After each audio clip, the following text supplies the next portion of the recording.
पिछले भाग में आपने पढ़ा कि सुहाना और तन्मय दोनों अपनी सगाई की शॉपिंग कर रहे थे।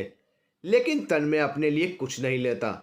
जब सुहाना उसको इस बात पर टोकती है तो वह गुस्सा हो जाता है और सुहाना पर चिल्लाने लगता है। अब आगे। तन्मय की ऊंची आवाज़ सुन सब उनकी तरफ देखने लगते हैं। सुहाना को भी ये सब अजीब लगता है। गुस्सा भी बहुत आता है पर सबके सामने सीन क्रिएट ना हो इसलिए उसने सेल्स गर्ल्स को बस इतना कहा, आप ये सब घर भेज देना, और वहां से बाहर आ गई। सुहाना है सुहाना। तन्मय उसके पीछे पीछे उसे आवाज़ देता हुआ आया।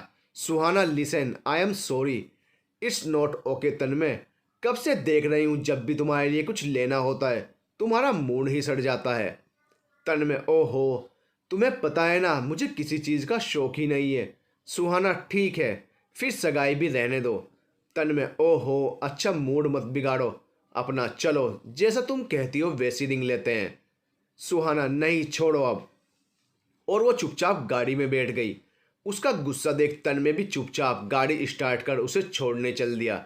घर पहुंचकर सुहाना गुस्से में कार से उतरकर अंदर चली गई और कॉस्मेटिक्स की शॉपिंग बैग्स गाड़ी में ही भूल गई।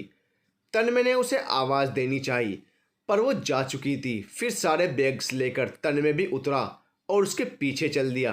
जाने से पहले उसने अपनी जेब से एक लिपस्टिक निकाली जो कि सुहाना का फेवरेट शेड था और सुहाना की लहंगे से मैचिंग लिपस्टिक को बदल दिया। शायद वो इस छोटे से सरप्राइज से सुहाना को खुश करना चाहता था या फिर कुछ और। बहरहाल वो शॉपिंग बैग्स लेकर सुहाना के पीछे लपका और उसके कमरे में पहुंच गया। सुहाना मुंह फुलाए बैठी थी। उसने पहले खांसा और फिर कहा, है सुहाना माय डियर, अभी तक नाराज़ हो? सुहाना ने कोई जवाब नहीं दिया। तन्मय उससे सटकर बैठ गया। देखो, तुम अपने शॉपिंग बैग्स गाड़ी में ही भूल गई थी। सुहाना, तो रख दो यहीं पर। तन्मय, अरे यार सॉरी ना, अब चीयर करो ना। सुहाना उदास स्वर में, पता नहीं तन्मय, तुम कभी कभी ऐसी हरकत करते हो कि मुझे लगता ही नहीं तुम वही तन्मय हो। पहले तो तुम ऐसे नहीं थे। तन्मय ने उसको मनाते हुए कहा, अब छोड़ो भी, सॉरी बोल तो रहा हूँ। देखो, एक हफ्ते बाद हमारी सगाई है और तुम ऐसे नाराज़ हो रही हो। सुहाना ने लंबी सांस ली और कहा, अभी तुम मुझे अकेला छोड़ दो, मैं तुमसे कल कॉलेज में मिलती हूँ। और तन्मय चला गया। गाड़ी में बैठकर वो बड़बड़ाया, तुम बदल गए हो तन्मय, नहीं हो। जब देखो तब ये ही बोलती रहती है। पता नहीं कैसा था यह तन्मय और क्या बन गया है। और उसने गाड़ी अपने घर की तरफ मोड़ ली। उधर वो नकाबपोश भी सारे घटनाक्रम पर नज़र रखे हुए था। अभी वो कुछ कर नहीं पा रहा था पर वो अंदर ही अंदर अपने बॉस के मंसूबों को नाकामयाब करने की योजना बना रहा था। एक बात उसने सीखी थी, जब भी वो चुपचाप निकलता था तो अपना मोबाइल घर पर ही छोड़ देता था ताकि उसकी लोकेशन कोई ट्रेस न कर सके। हर 2-3 दिन में वो किडनैपिंग वाली जगह पर भी होकर आता था कि उसका दोस्त ठीक है या नहीं।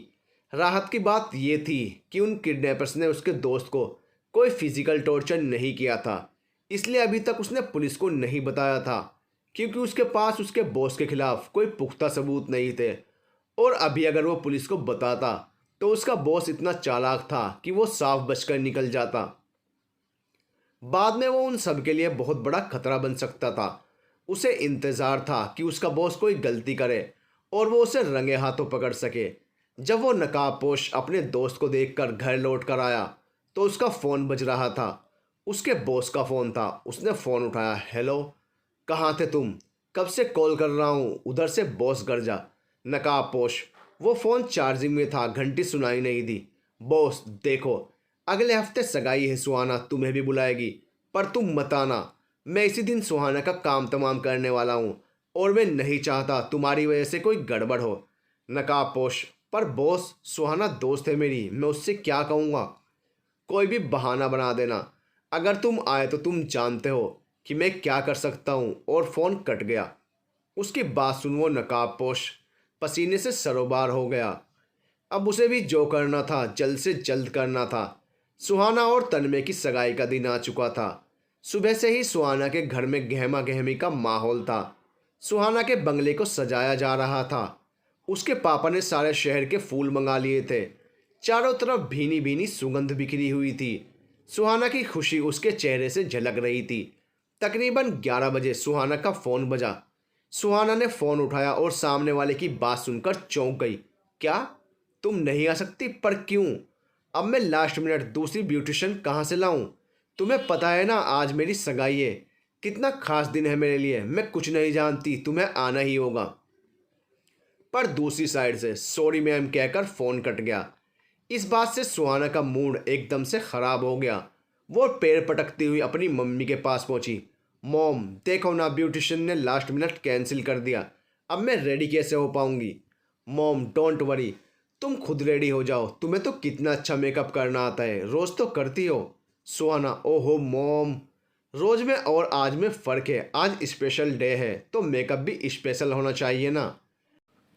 अरे माय डॉल, चलो तैयार होने में मैं तुम्हारी मदद करती हूँ।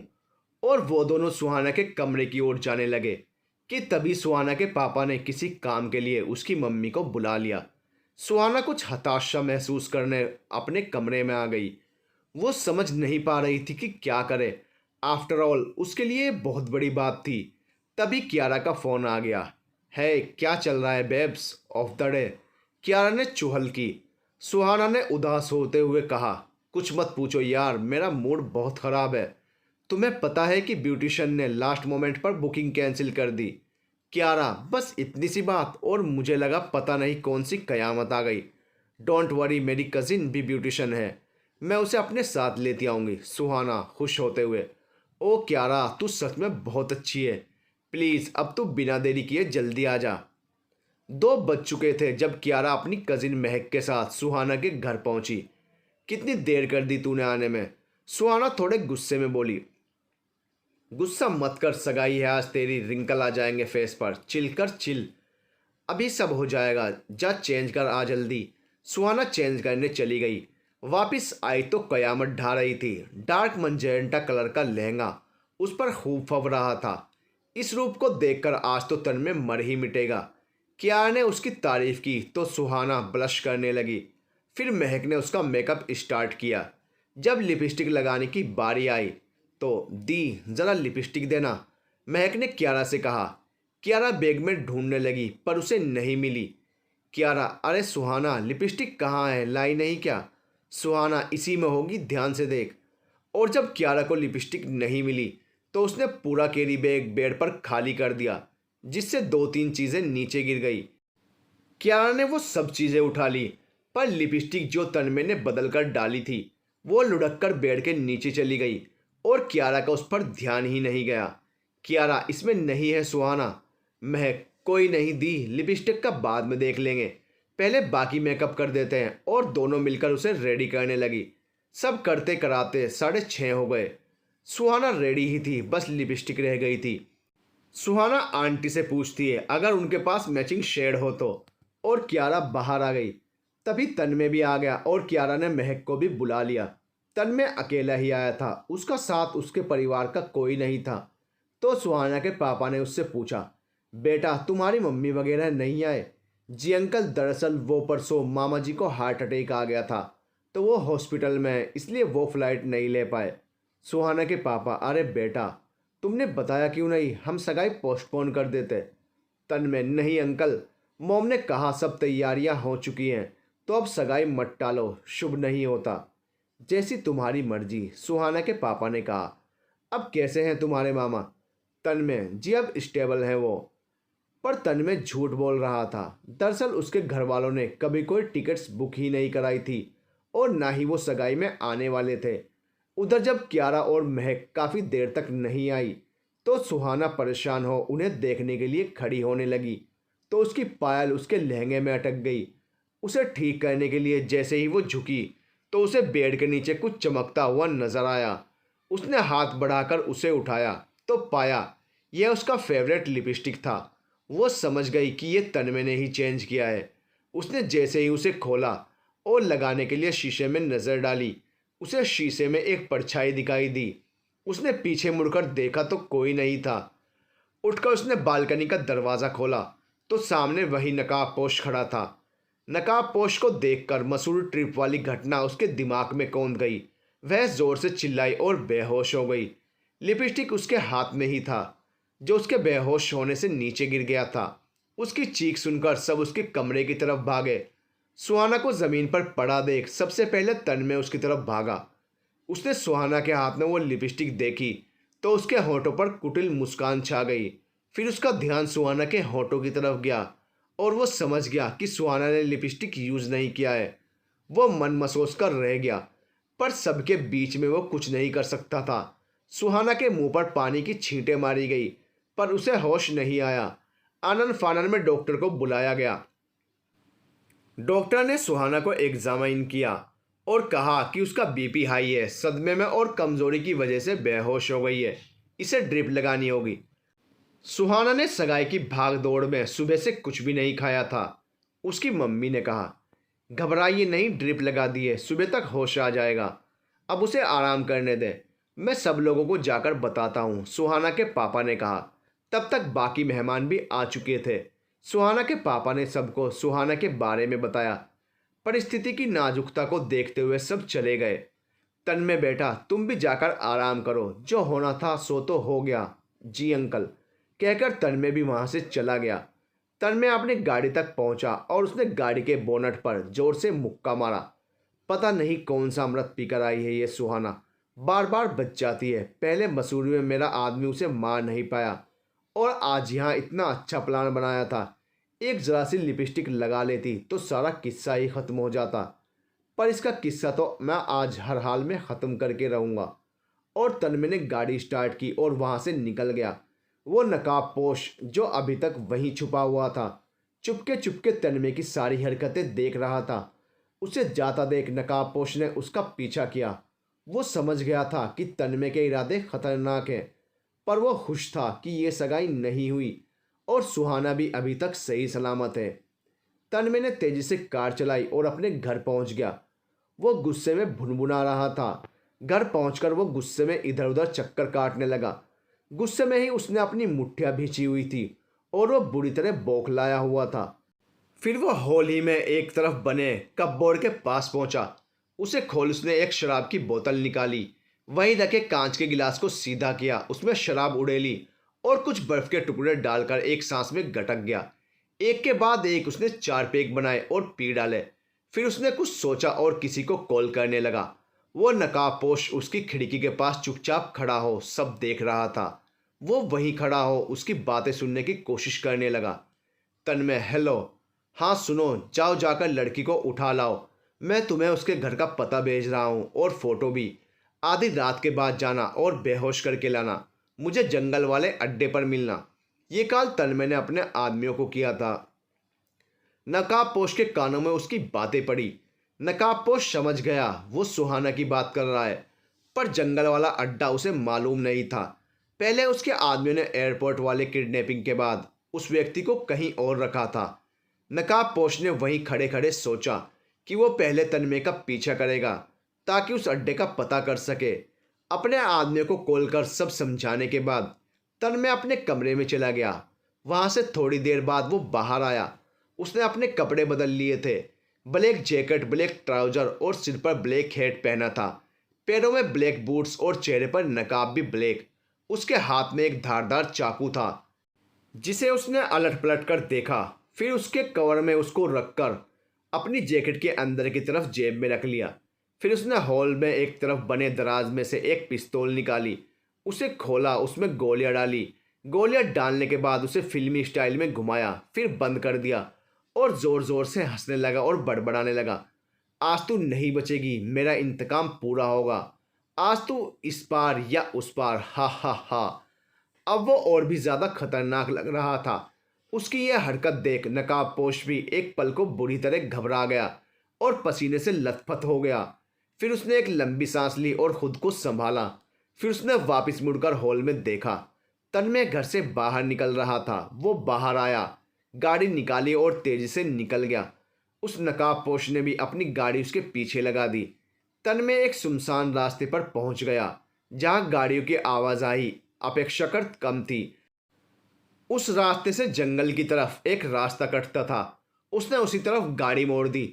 नकाबपोश ने भी अपनी गाड़ी से उसका पीछा किया, पर उसने जंगल के रास्ते पर अपनी गाड़ी नहीं मोड़ी। अगर वो ऐसा करता तो तन्मय को पता चल जाता कि उसके पीछे कोई है।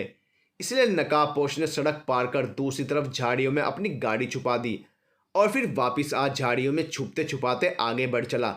लगभग 2 किलोमीटर चलने के बाद एक पहाड़ी थी जिसमें एक सुरंग थी, जो दरअसल दूसरी तरफ जाने का कच्चा रास्ता था, जिसमें से एक बार में बस एक गाड़ी ही निकल सकती थी। पर नकाबपोश उस सुरंग में से ना जाकर पहाड़ी के ऊपर से गया, क्योंकि पहाड़ी पर झाड़ियां फैली थी और छुपते हुए चलना आसान था। पहाड़ी उतरते ही दूसरी तरफ उसे एक खंडहर नजर आया। थोड़ा आगे बढ़ा तो उसे तन्मय की गाड़ी भी नजर आ गई। छुपते हुए वो उस खंडहर तक पहुंचा। तन्मय वहां मौजूद अपने आदमियों से कह रहा था, वो सब 2 घंटे के अंदर अंदर सुहाना को यहाँ ले आएंगे, फिर होगा मेरा बदला पूरा। उसके साथी भी उसके सुर में सुर मिलाकर हंसने लगे। नकाबपोश ने यह सब देखा सुना, कुछ सोचा और वहां से वापिस हो लिया। वो जिस रास्ते गया था उसी रास्ते वापिस आया और अपनी गाड़ी तक पहुंच गया। गाड़ी स्टार्ट कर उसने गाड़ी घुमाई और सीधा पुलिस स्टेशन की तरफ चल दिया। हालांकि ऐसा करने से उसकी और उसके परिवार की जिंदगी खतरे में पड़ सकती थी, पर आज उसने भी सिर पर कफन बांध लिया था। उसने अपने दोस्तों की जान बचानी थी बस। वो नकाबपोश पुलिस स्टेशन पहुंचा। एक हवलदार सामने बैठा दिखाई पड़ा। मुझे मदद चाहिए, मेरे दोस्तों की जान खतरे में है, मेरे साथ जल्दी चलिए, उसने हवलदार से कहा। ऐसे कैसे चल सकते हैं, पहले रिपोर्ट लिखनी पड़ेगी ना। नकाबपोश, इतना टाइम नहीं है, किसी की जिंदगी का सवाल है। हवलदार, तो फिर साहिब से बात करने का। साहिब अंदर है सर, जल्दी चलिए मेरे साथ, मेरे दोस्तों की जान खतरे में है, नकाबपोश ने अंदर घुसते हुए कहा। पर आप हैं कौन और किसकी जान खतरे में है? फिर उस नकाबपोश ने एयरपोर्ट से अपने दोस्त की किडनैपिंग की पूरी कहानी सुनाई। इंस्पेक्टर, हम तो अब कहाँ है आपका दोस्त? नकाबपोश, आप चलिए, मुझे पता है उनका अड्डा। इंस्पेक्टर, पर अगर आपको पता था तो आप पहले हमारे पास क्यों नहीं आए? सर, पहले आप चलिए तो मैं आपको रास्ते में सब बता दूंगा। ठीक है चलिए। तावड़े, इंस्पेक्टर ने हवलदार को आवाज़ दी। हवलदार, जी साहिब।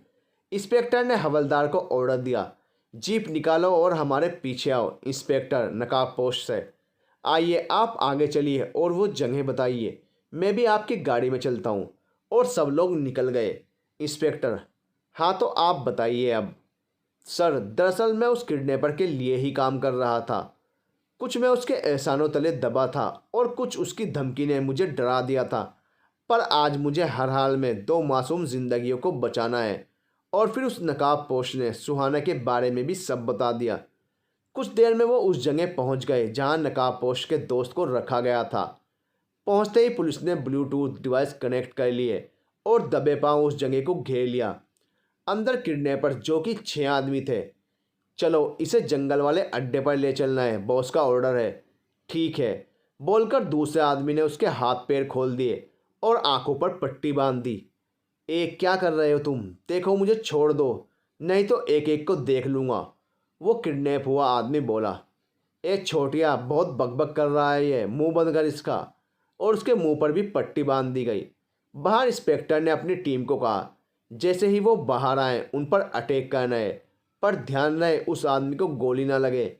इसके बाद जैसे ही किडनैपर्स बाहर आए, पुलिस के 2 आदमियों ने उन पर अटैक कर दिया। इस अचानक हुए हमले के लिए किडनैपर्स तैयार नहीं थे। पीछे से उन लोगों ने गोली चलाने की कोशिश की, पर इंस्पेक्टर ने कवर किया और उसके अचूक निशाने से वो बच नहीं पाए। इस बीच वो आदमी उसकी गिरफ्त से छूट गया और उसने अपनी आंखें खोली और मुंह की पट्टी खोल दी। कुछ देर के संघर्ष के बाद सारे किडनैपर्स पकड़े गए। तुम ठीक हो? नकाबपोश ने अपने दोस्त से पूछा। हाँ, मैं ठीक हूँ। तो फिर जल्दी करो, सुहाना की जान खतरे में है, जल्दी करो। इंस्पेक्टर, आपका मतलब सुहाना रायचंद से तो नहीं, जिन्होंने पिछले साल ब्यूटी कॉन्टेस्ट जीता था? जी हाँ इंस्पेक्टर, वही है। इंस्पेक्टर, वो तो पूरे रायचंद एम्पायर की अकेली वारिस है, कहीं इसलिए तो? नकाबपोश, शायद इसलिए भी, पर कारण कुछ और भी है जो मुझे भी नहीं पता। अब हमें जल्दी चलना चाहिए, कहीं ऐसा ना हो देर हो जाए। नहीं नहीं यार, ऐसा मत कहो, सुहाना को कुछ हो गया तो। नहीं नहीं, जल्दी चलो। वहाँ से निकलते ही इंस्पेक्टर ने अपनी दूसरी टीम को कांटेक्ट किया। यह टीम किडनैपर्स को लेकर चली गई और रास्ते से दूसरी टीम ने उन्हें ज्वाइन कर लिया। कुछ ही समय के बाद वो उस जगह पर थे जहाँ से सुनसान सड़क से कच्चा रास्ता मुड़ता था। नकाबपोश, सर, यहाँ से वो जगह लगभग 3 किलोमीटर है। अगर हम गाड़ी से गए तो उसे पता चल सकता है, इसलिए हमें यहाँ से पैदल चलना चाहिए। और गाड़ियों को दूसरी तरफ खड़ी कर वो लोग पैदल ही चल दिए। पहाड़ी के ऊपर से होते हुए ही वो खंडर तक पहुंचे। सबने उस जगह को घेर लिया। उधर जब पुलिस की कार्यवाही चल रही थी तो इधर तन्मय के आदमियों द्वारा सुहाना को किडनैप करके अड्डे पर लाया जा चुका था। सुहाना को कुर्सी पर बांध रखा था। वो बेहोश थी। उसे होश में लाने की कोशिश की जा रही थी। सुहाना को जैसे ही होश आया, उसने उनींदी सी आंखों से सर उठाकर देखा। सामने नकाबपोश आदमी को खड़ा देखकर वो घबरा गई और उसकी पूरी नींद और नशा उड़ गया जो दवाइयों की वजह से उस पर छाया हुआ था। फिर उसकी आंखें नकाबपोश की आंखों से टकराई और वो चिल्लाई, कौन हो तुम? तुम वो नकाबपोश नहीं हो जो मुझे मसूरी में मिले थे। मैं पहचानती हूँ उन आंखों को। हटाओ अपना नकाब। क्या बात है, क्या बात है। अब तुम पहचान ही गई हो तो लो हटा देते हैं हम भी नकाब। सुहाना उस आवाज़ को पहचान गई थी, पर जैसे ही उसने नकाब हटाया सुहाना को झटका लगा और वो फिर से चिल्लाई, तन्मय तुम? यस माय डियर, कैसा लगा सरप्राइज? उसने हंसते हुए कहा। तभी सुहाना के दिमाग में कुछ कौंधा। टूर पर जाने से पहले और आने के बाद तन्मय के साथ बिताए एक एक पल उसे याद आने लगे। तन्मय का वो बदला हुआ बर्ताव, बात करने का तरीका, उसके लिए कंसर्न, सब चलचित्र की भांति उसके मन में चलने लगा। कैसे तन्मय कभी भी उससे सॉरी नहीं बोलता था, चाहे गलती किसी की भी हो। हमेशा बात करने की पहल सुहाना ही करती थी। वो अगर तन्मय से शिकायत करती भी थी तो वो कहता, मुझे अच्छा लगता है जब तुम मुझे पैम्पर करती हो। टूर पर से आने के बाद वो जिस तन्मय से मिली थी उसको तो मूड स्विंग्स ही होते रहते थे। सुहाना, नहीं, तुम तन्मय नहीं हो। तुम तन्मय हो ही नहीं सकते। तन्मय कभी मेरे साथ ऐसा नहीं कर सकता। शक तो तुम पर मुझे पहले से था, पर तुमने हमेशा अपनी मीठी मीठी बातों के जाल में फंसाकर मुझे भ्रमित कर दिया। पर अब नहीं, मैं अच्छी तरह समझ गई हूँ, तुम तन्मय नहीं हो। मेरा तन्मय तो मेरे लिए जान तक दे सकता है, वो कभी मेरी जान नहीं लेगा।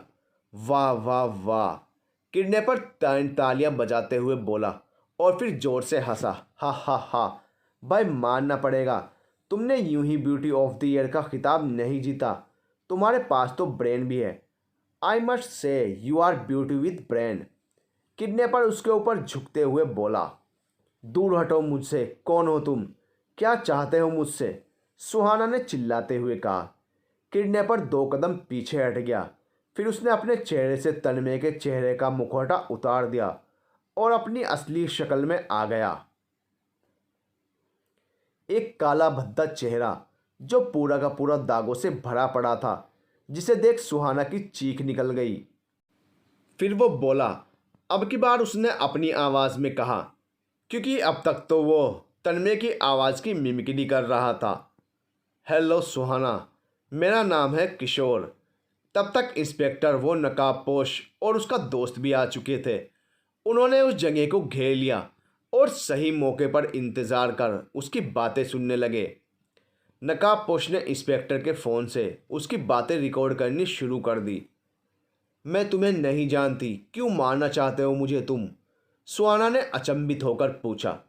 किशोर, तुम मुझे नहीं जानती, पर मेरे पापा, अपने हरि अंकल को तो जानती हो ना? सुहाना चौंकते हुए, तुम हरि अंकल के बेटे हो? किशोर, हाँ। जिन दिनों मेरे और तुम्हारे पापा की दोस्ती हुई हम बच्चे थे। हमारा परिवार गांव में रहता था। तुम्हारे पापा ने मेरे पापा को 20 लाख रुपए ब्याज पर दिए थे काम शुरू करने के लिए। मेरे पापा ब्याज नहीं दे पाए। 6 महीने बाद ही तुम्हारे पापा पूरे पैसे वापस मांगने लगे। सुहाना, हाँ, तो क्या गलत किया मेरे पापा ने? अपना पैसा ही तो मांग रहे थे। और फिर तुम्हारे पापा का काम भी तो अच्छा चल रहा था। किशोर, हाँ, पर मेरे पापा चाहते थे मेरे लिए तुम्हारा हाथ। इस सिलसिले में उन्होंने तुम्हारे पापा से बात भी की। लेकिन तुम्हारे पापा ने यह कहकर बात टाल दी कि अभी हम बच्चे हैं और अभी वो कोई वादा नहीं कर सकते। लेकिन जब हम बड़े हो गए तो मैं अपने पापा के साथ तुम्हारे घर आया और मेरे पापा ने एक बार फिर शादी की बात छेड़ी, पर तुम्हारे पापा ने मुझे देखते ही शादी से इनकार कर दिया और कहा कि कहाँ मेरी फूल सी खूबसूरत सुहाना और कहाँ ये this is totally imperfect match. वो फिर से अपने पैसे मांगने लगे जो इतने सालों में ब्याज समेत एक अच्छी खासी रकम में तब्दील हो चुके थे। मेरे पापा ने पैसे देने से इनकार कर दिया। इस पर तुम्हारे पापा ने हमारी बेइज्जती कर हमें घर से निकाल दिया। सुहाना, तो मेरे पापा और क्या करते? तुम्हारे पापा को पैसे दे देने चाहिए थे। किशोर, और क्या करते तुम पूछ रही हो? और क्या करते? मेरी तुम्हारी शादी करते। क्यों देते मेरे पापा पैसे जब पूरा रायचंद एम्पायर उन्हें मिल सकता था और मैं उस पूरे एम्पायर का मालिक बन सकता था तुमसे शादी करके। ओ, तो तुम बाप बेटे की नज़र हमारी दौलत पर थी। सुहाना, अच्छा हुआ मेरे पापा ने तुम्हारी असलियत पहले ही पहचान ली और उस रिश्ते से इनकार कर दिया। किशोर, क्या कहा था तेरे बाप ने? मेरी बेटी मेरा गरूर है, मेरा अभिमान, मेरी जान है। इस निकम्मे नाकारा से उसकी शादी मैं कभी नहीं करूँगा। मुझे तुम्हारी गंदी नियत पहले ही समझ जानी चाहिए थी। हरी, चला जा यहाँ से और अपने जलील सूरत मुझे कभी मत दिखाना। और गार्ड से कहकर हमें धक्के मारकर वहाँ से निकलवा दिया। बस यही गलती कर दी उसने उस वक्त। मुझे इतना गुस्सा आया कि मन किया तेरे बाप को जान से मार दूँ, पर फिर मैंने तय कर लिया कि जो बेटी उसकी जान है क्यों ना मैं उसी की जान ले लूं। तभी से मैंने तुम पर नज़र रखनी शुरू कर दी। तुम्हारे कॉलेज के पहले दिन से लेकर टूर पर जाने तक पल पल की खबर थी मेरे पास, और इस काम में मेरी मदद की तुम्हारे ही एक दोस्त ने। जब तुम मसूरी जा रही थी तो फेक कॉल कर मैंने तन्मय को वहाँ जाने से रोक दिया। फिर तुम्हें झूठा लेटर भिजवाया ताकि तुम तन्मय की वजह से अपना टूर कैंसिल न करो। फिर तुम्हारे ही दोस्त को तुम्हारे पीछे मसूरी भेजा ताकि वो तुम्हें वहीं ख़त्म कर दे, पर वो नाकामयाब रहा। फिर तुम्हारे वापस आने के बाद तन्मय बनकर तुमसे मिला। मैंने तो तुम्हारी लिपस्टिक में भी जहर मिला दिया था, इतना स्ट्रांग जहर कि तुम उसे लगाओ और 2 मिनट में तुम्हारा किस्सा ख़त्म। कितनी आसान मौत होती ना वो, पर अफसोस अब तुम्हें भयानक मौत मिलेगी। और तन्मय, मेरा तन्मय कहाँ है? क्या किया तुमने उसके साथ? सुहाना उस पर चिल्ला पड़ी। अभी तो कुछ नहीं, बस एक कॉल करवाकर उसे लंदन भेज दिया था उसकी माँ के पास, यह कहकर कि उसकी माँ जिंदगी की आखिरी सांसें गिन रही है। और वो बेवकूफ़ बिना कुछ सोचे समझे, बिना सच्चाई का पता लगाए यहाँ से चला गया। उसके लिए वीज़ा का इंतज़ाम मैंने पहले ही कर दिया था। उसने तुम्हारे नाम एक चिट्ठी लिखी और तुम्हारे उसी दोस्त को दे दी जो मेरा आदमी था। बस आसानी से मैंने वो चिट्ठी गायब कर दी, पर पता नहीं कैसे वो वापस आ गया, तो मुझे उसे किडनैप करवाना पड़ा। चिंता ना करो, आता ही होगा तुम्हारा आशिक। अंदर जब ये कहानी चल रही थी तब तक पुलिस ने बाहर खड़े किशोर के सारे आदमियों को ठिकाने लगा दिया था। पर तभी अचानक कुछ गिरने की आवाज़ हुई।